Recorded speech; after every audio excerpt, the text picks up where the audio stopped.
Hello friends, இன்றைக்கி நம்ம ஜாஸ் கிச்சனில் வெஜிடபிள் குருமா எப்படி செய்கிறதுங்கிறது தான் பார்க்க போகிறோம். வாங்க குருமா செய்ய ஸ்டார்ட் பண்ணலாம்.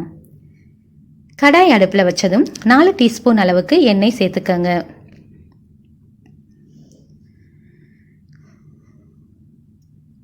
எண்ணெய் நல்லா சூடானதும் கடுகு உளுந்து ஆட் பண்ணிக்கோங்க.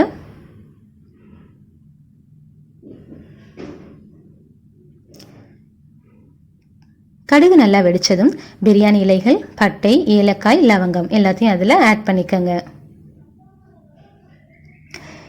நீளமாக நறுக்கி வச்சிருக்க வெங்காயத்தையும் அதில் ஆட் பண்ணிக்கோங்க. இங்கே ஒரு பெரிய வெங்காயம் எடுத்து நான் ஆட் பண்ணிக்கிறேன். இப்போது கருவேப்பிலை இலைகளையும் அதில் ஆட் பண்ணிக்கோங்க. இந்த வெங்காயத்தை நல்லா கிளறி விடுங்க. வெங்காயம் பொன்னிறமாக மாறுற வரைக்கும் நல்லா கிளறி விட்டுட்டுருங்க. இன்றைக்கி குருமா செய்கிறதுக்காக 2 தக்காளி எடுத்து நான் துண்டு துண்டாக நறுக்கி வச்சுருக்கேன். வெங்காயம் நல்லா பொன்னிறமாக மாறினதும் அந்த தக்காளிகளை அதை நம்ம ஆட் பண்ணிக்கலாம். வெங்காயம் நல்லா பொன்னிறமாக மாறிட்டுருக்கு. இப்போது நல்லா பொன்னிறம் ஆனதும் நறுக்கி வச்சுருக்க தக்காளி துண்டுகளை அதில் சேர்த்தாச்சு. இப்போது நல்லா கிளறி விட்டுக்கோங்க. தக்காளி வதங்குறதுக்கு தேவையான அளவு உப்பு சேர்த்து நல்லா கிளறி விடுங்க.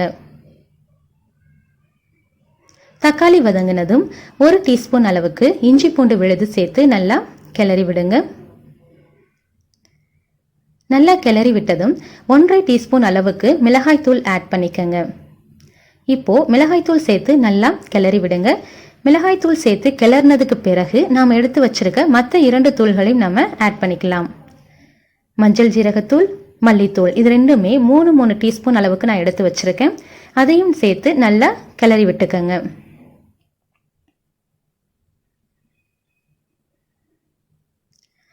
நல்லா கிளறினதுக்கு பிறகு நாம் நறுக்கி வச்சிருக்க காய்கறிகளை அதில் சேர்த்துக்கலாம். இப்போது எல்லா காய்களையும் சேர்த்து நான் நல்லா கிளறி விட்டுக்கிறேன். அடி பிடிக்காமல் கிளறி விடுங்க. அரை மூடி அளவு தேங்காய் எடுத்து அரைச்சி நான் எடுத்து வச்சுருக்கேன். அந்த தேங்காயை ஆட் பண்ணிக்கிட்டேன். இப்போது காய்களுக்கு தேவையான அளவு உப்பு சேர்த்து நல்லா கிளறி விடுங்க.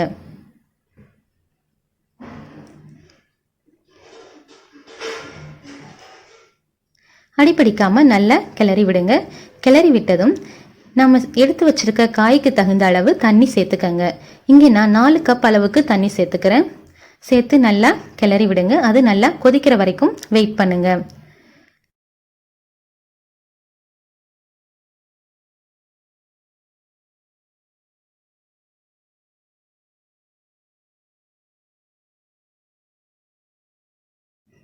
இங்கே நான் பச்சை பட்டாணிகள் எடுத்து வச்சுருக்கேன். அதனால முந்தின நாள் நைட்டே ஊற வச்சு காலையில் அந்த பட்டாணிகளை நல்லா வேக வச்சு எடுத்து வச்சுருக்கேன். அதனால குருமா நல்லா கொதித்து இறக்க போகிற சமயத்தில் அந்த பட்டாணிகளை போட்டு ஒரு 3 நிமிஷம் வரைக்கும் கொதிக்க வச்சா போதும். அதனால கடைசியாக பட்டாணியை ஆட் பண்ணிக்கலாம்.